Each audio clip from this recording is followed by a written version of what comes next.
పప్పి బయట ఆడుకుంటుంది.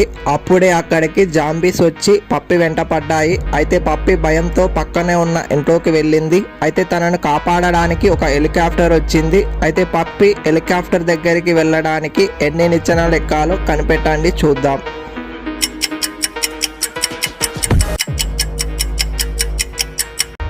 ఆన్సర్ వచ్చేసి 6. కరెక్ట్ చెప్పిన వాళ్ళు వీడియోని లైక్ చేయండి. ఒక బంగారం షాప్లో దొంగతనం జరిగింది.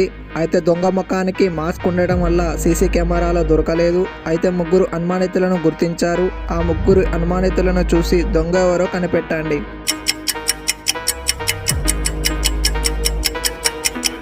దొంగ వచ్చేసి రెండో వ్యక్తి. ఎందుకంటే దొంగ చేతి మీద స్టార్ టాటో ఉన్నది, రెండో వ్యక్తికి అదే టాటో ఉన్నది, అందుకని దొంగ రెండో వ్యక్తి. మీరు ఆన్సర్ కరెక్ట్గా చెప్తే వీడియోని లైక్ చేయండి.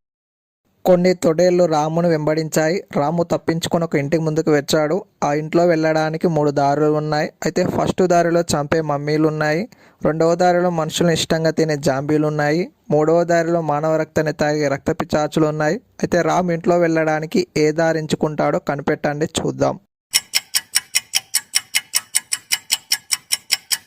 ఆన్సర్ వచ్చేసి రాము 3వ దారిని ఎంచుకుంటాడు. ఎందుకంటే అది పగలు, సూర్యుడు ఉన్నాడు, ఎండ రక్త పిచాచాల మీద పడితే కాలిపోతాయి, అందుకని 3వ దారిని సెలెక్ట్ చేసుకుంటారు.